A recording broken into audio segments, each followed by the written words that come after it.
네, 안녕하세요. 다올 행정사 사무소 운영하고 있는 박유봉 행정사입니다. 2월이 시작이었는가 싶었는데 벌써 한 주밖에 안 남았습니다.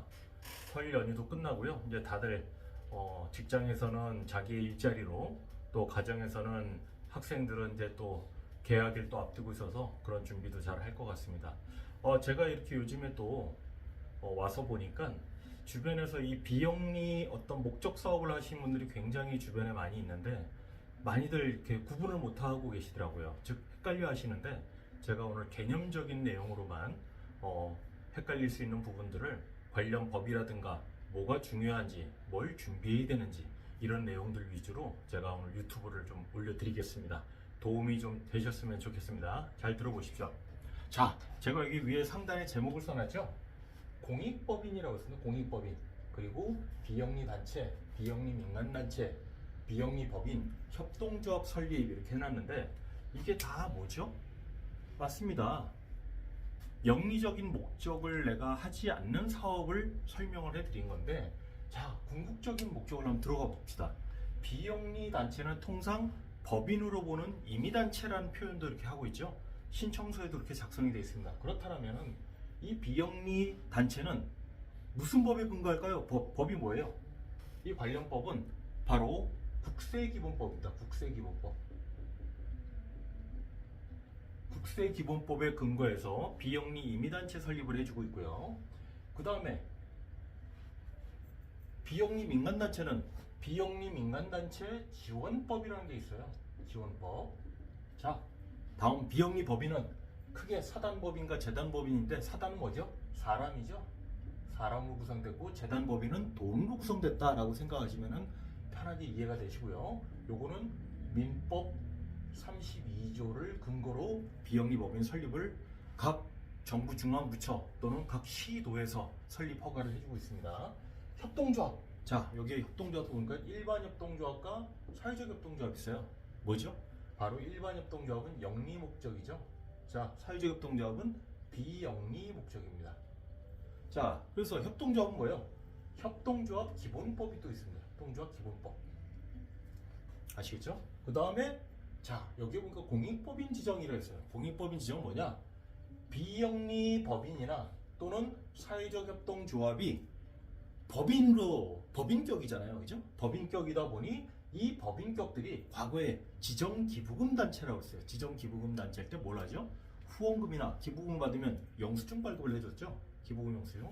이걸 하기 위한 하나의 공익법인 설립 및 지원에 관한 법이에요. 공익법인 설립 및 지원에 관한 법. 그거에 따라서 공익법인 지정 받으면 과거 지정기부금 단체로 승인을 받아가지고, 이건 누가 하죠? 최종 기획재정부가 하죠. 기획재정부. 기획재정부가 설립 인가를 해주는 겁니다. 자, 법은 간략하게 제가 한번 언급을 해봤고요. 자, 허가 주무관청이 있을 거 아니에요, 그죠? 국세기본법 어디에요? 국세청이죠. 국세청. 주사무소 관할 세무서에 서류 접수를 하시면은 비영리 단체에 대한 뭐가 나오죠? 고유번호증. 즉 사업자 등록증하고 유사하죠. 고유번호증 발급이 됩니다. 비영리 민간단체는 뭡니까? 각 시도에서 허가를 해줍니다. 각 시도에서. 비영리 민간단체는. 자, 비영리 법인은 정부 주무부처가 있고요. 뭐에 따라서? 목적 사업에 따라서 정부 주무부처가 있고, 그 다음에 각 시도에서 하도록 돼 있어요. 그러면은 정부 주무부처는 왜 그쪽 가서 허가를 받고 시도에서는 또 왜 허가를 받죠? 짧게 설명드리면 두 개 시도 이상 걸쳐서 비영리 목적 사업을 활성화시켰을 때는 정부 주무부처, 그게 아니고 내 주사무소 관할 지역에서만 목적 사업을 하겠다라고 하면 해당 주사무소의 시도에서 비영리 법인 허가를 받는다라고 개념을 딱 잡으시면 쉽게 이해하실 거예요. 자, 그 다음에 협동조합이에요. 협동조합은 협동조합 기본법에 따라 설치가 된다고 그랬죠. 자, 일반 협동조합은 영리 목적이라고 했어요. 그죠? 자, 여기서 보니까 구분할게. 얘는 법인이라고 표시했는데 협동조합은 법인이라는 표시가 없어요. 그죠? 그런데 협동조합도 법인으로 신청을 해야 된다. 즉 설립 허가를 받고 난 다음에 관할 법원 등기소에서 등기 업무를 마쳐야 시작이 된다는 얘기예요. 자, 그렇게 해서 일반 요거는 영리 목적이에요. 즉 내가 돈을 벌기 위해서 조합원을 구성해서 스타트하는 거예요. 일반 주식회사, 유한회사, 합자회사 다 동일한 거죠. 그런 목적으로 생각하시면 쉬울 것 같고, 사회적 협동조합은 뭐냐? 장애인의 어떤 돌봄 사업이라든가 노인의 어떤 돌봄 사업이라든가 이런 정말 순수한 비영리적 목적, 사회적 기부를 한다든가 사회적 기여를 한다든가 이러한 목적을 가진 사회적 협동조합을 하는데, 자, 여기는 주무관청이 어디냐? 일반 협동조합은 각 시도예요.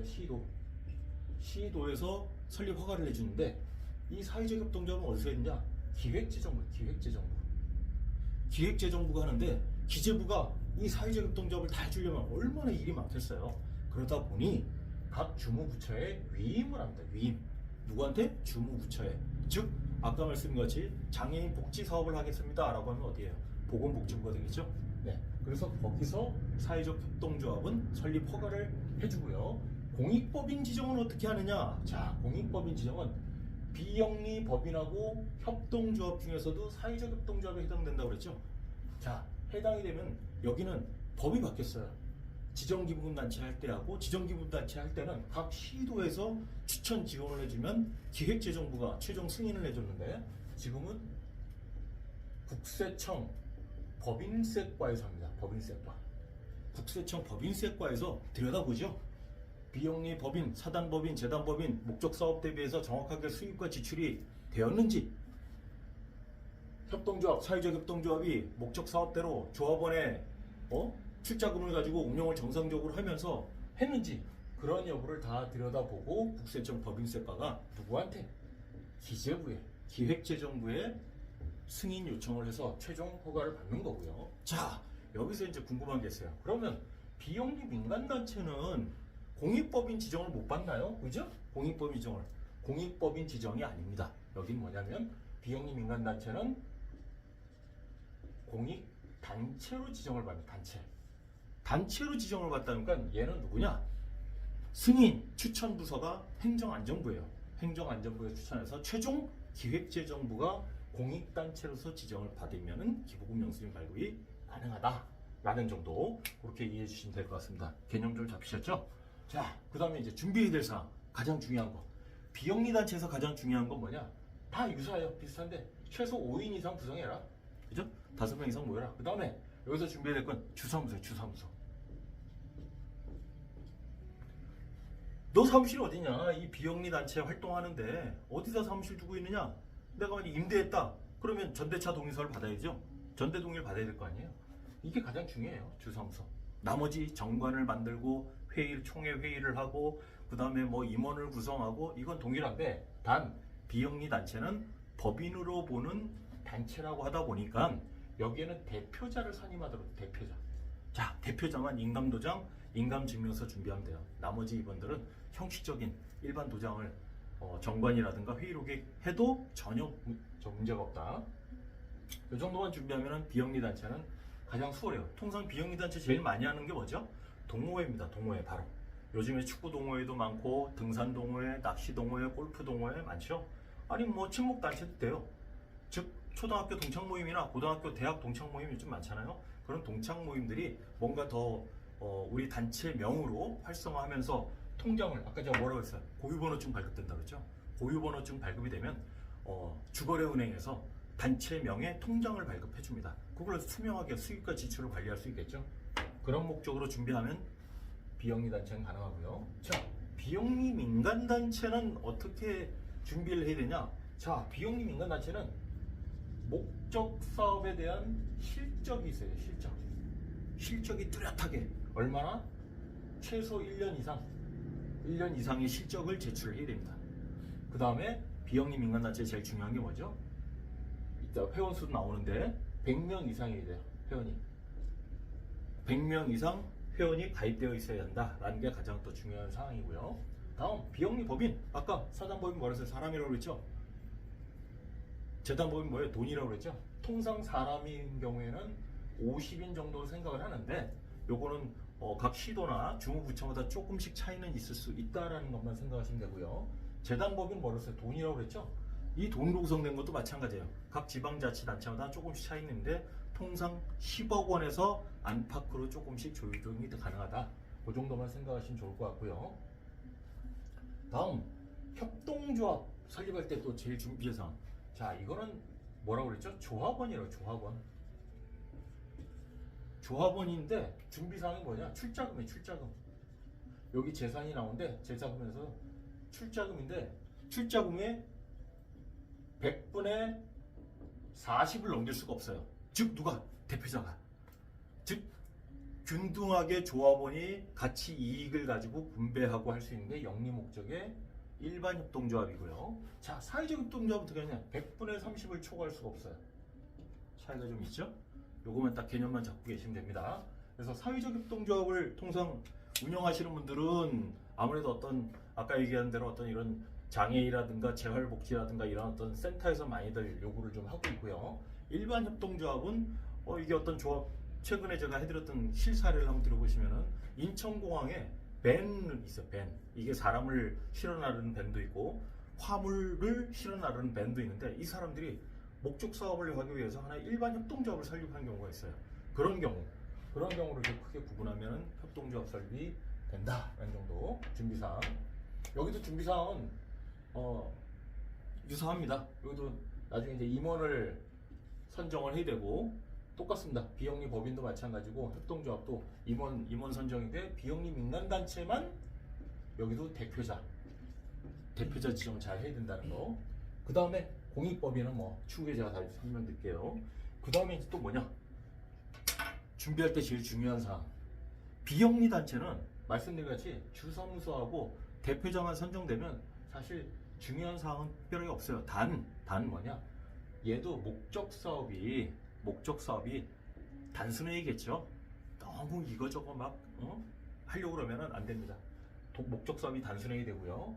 비영리 민간단체는 주무부서가 시도라고 그랬죠. 시도에서 승인을 받아야 되니까 각 시도에는 부처 또는 실국 과 다 있죠.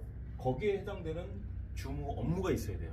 즉 이 목적 사업 하는 게 3가지에서 4가지 간결한 목적 사업을 추진하고 있었던 게 제일 중요하고요.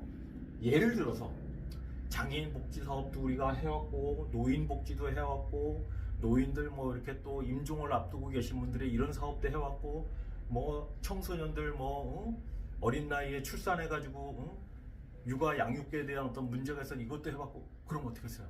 이게 노인인지 청소년인지 장애인인지 구분이 안 가죠? 바로 그거예요. 목적 사업을 뚜렷하게 추진했던 뭐다? 실적이 있어야 된다는 게 제일 중요해요. 비영리 민간단체에서. 그 다음에 아까 인원 100명 이상이라 했죠? 회원이 100명 이상 갖추고 있다는 거. 그 다음에 실질적으로 이 비영리 민간단체로 가기 위해서는 이 앞에 방금 말씀드린 비영리 단체를 먼저 결성을 해서 실적을 쌓고 난 다음에 비영리 민간단체로 넘어가면 가장 좋은 예가 됩니다. 자, 그 다음에 비영리 법인을 사단법인, 재단법인. 여기서 제일 중요한 사항이 뭘까요? 자, 여기 재산이 있죠? 바로 재산이에요. 사단법인은 사람으로 구성됐다고 그랬는데 무슨 돈이 필요하죠? 자, 목적 사업을 수행하기 위한 기본적인 1년의 준비 예산이라고 생각하시면 돼요. 기본 재산은. 이 단체가 이 법인이 사단법인이 한 50명이 구성됐는데 목적 사업 한 3가지 하는데 예산이 한 3천만 원 들어가요. 그죠? 뭐 사무실도 해서 임대료도 나가야 되고 직원도 한 명 고용해가지고 경비도 나가야 되죠. 인건비 나가야 될 거 아니에요. 그죠? 전기비, 가스비, 수도비 뭐 다 여러 가지 나갈 거 아니에요. 직간접비가. 그런 거 다 따져봤을 때 최소한 3, 4천만 원 나간다. 그럼 3, 4천만 원의 기본 재산은 최소 구비는 해놔야 이 법인이 운영될 거 아니냐. 이런 뜻이라고 생각하시면 좋고요.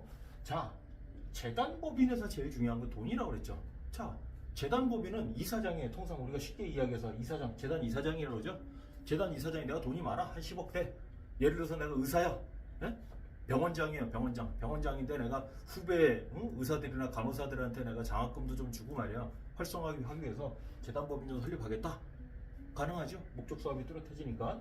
이렇게 해서 1인의 어떤 대표자를 운영을 해서 나머지 임원 구성은 형식적이에요. 사실 재단법인은. 그래서 1인 대표자 이사장이 누구로 해서 재산을 준비를 하느냐. 그 다음에 하실 때는 반드시 이 전부 다 주무부처라든가 허가관서에 미리 사전에 다 확인을 좀 해보시라는 거. 그게 제일 중요하고요. 협동조합, 일반 협동조합에서 가장 중요한 게 뭘까요? 자, 아까 말했죠. 출자금이라고 했죠. 출자금이라는데 한 구자에 얼마로 할 거냐, 얼마? 10,000원으로 할 거냐, 100,000원 할 거냐, 100,000원 할 거냐? 즉, 이 일반 협동조합을 구성하기 위해서 최소 기본 재산을 5천만 원으로 하겠다, 1억으로 하겠다. 그러면 거기에 대해서 구자수를 결정을 해야겠죠, 미리. 그 다음에 임원 선정을 해야 됩니다. 임원. 이게 협동조합은 사실 여러 개의 단체나 여러 어떤 자기의 이익을, 특히 일반 협동조합은 이익을 추구하기 위해서 모인 사람들이다 보니까 자기 욕심들이 많아요. 지금 뭐냐? 우리 행정사분들도 마찬가지고, 이거를 설립하신 분들은 처음에 발기인들이 다 있어요. 발기인들. 이 발기인들이 의견들이 모여져야 되고, 이 발기인들이 통상 초대 설립할 때 임원을 구성하시는 게 가장 수월하고 좋아요. 왜? 다툼이 없겠죠. 다툼이. 진행을 하다가 다투게 되면 이거 설립 허가 쉽지 않습니다. 너무 어려워요. 너무 어려워요. 주무부처도 자기들이 다투고 있는데, 그죠? 그게 무슨 설립 허가 되겠어요? 창립총회를 해야 되는데, 창립총회 때 임원 선정을 했는데 임원이 선정이 안 되면은 그것도 어렵겠죠. 자, 그거 제일 키워두고. 자, 사회적 협동조합. 사회적 협동조합에서 제일 중요한 부분이 뭘까요? 사회적 협동조합은 제가 비영리라고 했죠. 비영리 목적 사업이 해당 주무부서에 해당할 수 있도록 꼭 체크를 해봐야 된다는 거예요. 우리가 아까도 얘기했던 또 중복될 수 있는데, 이게 거의 다 비슷한 뜻이에요. 비영리라는 것 자체는. 즉, 비영리적인 어떤 목적 사업이 뚜렷하게 해왔느냐, 그게 가장 중요하고요. 그 다음에 재산관계. 비영리단체 재산 의미 없습니다. 비영리 민간단체 재산 크게 의미 없어요. 의미 없는데 회원으로 구성됐다고 그랬죠? 회비를 해서 어떻게 운영할 거냐? 자, 비영리 법인 통상 5천이라고 얘기했는데 그 미만도 가능하다. 가능할 때는 중부서하고 사전에 확인을 해야 된다. 재다본빚 한 10억 내외로 준비를 해야 되는데, 이것도 중부서에 사전 확인이 필요하다. 자, 다음 협동조합. 일반 협동조합은 뭐라고 했어요? 출자금이라고 했죠? 이것도 미리 사전에 발기인들하고 추진위원들하고 서로 협의해가지고 1억을 준비할 건지 10억을 준비할 건지. 재산관계는 사회적 협동조합 마찬가지. 비영리적 목적 사업을 수행하기 위한 기본적인 재산을 우리가 한 5천만 원 준비하자. 그러면 구자를 한 구자에 10만 원 할 건지 100만 원 할 건지 요거만 딱 결정하시면 돼요. 재산관계는. 자, 회원 비영리 단체 요것도 5인 이상이면 됩니다. 크게 문제 없어요. 자, 비영리 민간단체 100명이라고 그랬죠. 비영리 법인 요건 통상 50명인데 플러스 마이너스 가능하고요. 재단법인도 5인 이상. 일반 협동조합 요도 마찬가지 다 5인 이상이에요. 5인 이상입니다. 요 정도만 생각하시면 돼요. 야, 여기서 팁 하나 드릴게요. 이거를 설립을 할 때 통상 제가 창립총회 한다고 그랬죠. 창립총회를 해야 되는데, 창립총회 때 보면 발기인들이 들어가요. 발기인을 구성을 할 때 가장 최적의 수는 5인입니다. 5인. 요건 경험적 요소예요, 여러분들. 5인이 넘어가고, 특히 제가 해본 것 중에 일반 협동조합이 가장 어려웠는데, 여기는 서로가 다 막 임원이 되려고 그래요. 서로가 발기인이 다 되려고 그러고 추진위원을 하고 싶어요. 사람들 의욕이 넘쳐요. 여기는 돈을 벌어야 되니까, 그죠? 그러다 보니까 여기 사람들 막 20명, 30명 해요. 그럼 제가 설득을 하죠. 가서 과연 정관하고 총회 회의록에 20명, 30명이 간인과 날인할 수 있는 인감도장을 할 수 있는 공간이 있느냐, 그죠? 그거 찍다가 날세요. 그렇게 하지 마세요. 반드시 발기인은 5인 이내로 구성해 주는 게 가장 좋고, 그만큼 신뢰가 가는 분들로 미리 사전에 협의를 잘 해놓으셔야겠죠. 그게 가장 중요합니다. 그래서 기타 준비사항, 비영리 단체에서 기타 준비사항은 없어요. 요거 지금 비영리 단체, 비영리 민간 다 마찬가지인데, 행정사들에게 여러분들 가까운 지역에 있는 행정사들에게 문의 좀 하시고, 요걸 설립하려는데 준비된 사항은 뭡니까? 직접 의뢰하셔도 좋고요. 이렇게 받으시면 되고, 그 다음 비영리 민간단체에선 제가 해보니까 가장 중요한 게 뭐냐면은, 비영리 민간단체를 하신 분들이 해외 사업도 하시려는 분들이 있어요. 해외 사업, 그죠? 선교 사업을 하시는 분들도 계세요. 그런 분들 하실 때 해외 사업 같은 경우 미리 외교부 쪽도 체크를 한번 해보셔야 돼요. 체크 한번 해보시고 업무 수행하면 좋고, 비영리 법인, 사단 법인, 자 주무부처라고 얘기했는데 제가 요것도 마찬가지예요. 자 예를 들어서 해외에서 내가 선교 활동을 하고 싶은데 어디에서 허가를 받아야 됩니까? 그러면 일단 경기도에서 내가 받겠다. 예를 들어서 경기도에서 받으면 경기도에서 해주지만 외교부에서 승인을 받아야 돼요. 그래서 외교부에서는 이 사단법인 설립을 할 때 인원을 100명 이상 회원 준비를 해 놓았느냐 안 했느냐를 중요시하게 봅니다. 요것도 한번 체크를 해 놓으시면 좋고요. 재단법인 특별하게 없습니다. 협동조합도 처음에 구성원들 뭐 해놓으면은 크게 문제가 없이 진행되고요. 자, 공익법인 지정 얘기를 해드렸는데, 공익법인 지정에서 제일 중요한 거는 처음에도 비영리 법인, 사단 재단법이나 사회적 협동조합이 자기들 이 목적 사업을 정상적으로 수행을 하면서 수입과 지출 내역을 잘 관리해 왔느냐, 이게 가장 중요해요. 공익법인 지정받는 거는. 그래서 공익법인 지정은 통상 1년에 4번을 해주죠. 4번. 1사분기, 2사분기 하는데, 만약에 3월에 신청을 하게 되면은 그 2, 4분기 때 공익법인 지정을 받게 되는 거죠. 만약에 11월이나 12월 달에 내가 신청을 한다. 그럼 그 다음 해 1, 4분기에 공익법인 지정을 받는다라고 생각을 하시고 진행하시면 되고, 여기서 또 좋은 팁 하나 드리면은, 자, 비영리 법인, 사단법인이나 민간단체나, 자, 내가 1월에서 6월에 접수 신청을 하면은 당해년도 사업계획만 제출하면 되는데, 7월 이후에 제출하는 거는 어떻게? 당해년도하고 다음 연도 사업계획서까지 작성을 해야 된다라는 거, 요 정도 팁만 알려드리겠습니다. 오늘 제가 여러분들 많이 좀 헷갈려 하신 비영리 단체, 비영리 민간단체, 비영리 법인, 그 다음 공익법인 지정 받는 거에서 간략하게 한번 설명드렸는데요. 도움이 좀 되셨으면 좋겠습니다. 사실 이런 허가를 받는 부분에 대해서는 주무관청에 있는 담당 주무관하고 유기적으로 협조 전화도 많이 해야 되고요. 미리 신청 접수를 하기 전에 해당 주무관한테 정관이라든가 사업 목적 사업에 대한 사업 계획서를 사전에 검토받는 게 가장 중요해요. 그래야 업무를 수월하게 해결해 나갈 수 있다라는 거, 그 정도 팁을 또 말씀드리겠습니다. 오늘 유익한 정보가 되셨으면 좋겠고요. 날씨가 이제 또 따뜻해졌습니다. 환절기니까요. 건강관리 잘 유의하시고요. 항상 파이팅 하시기 바랍니다. 행정사의 미래는 밝습니다.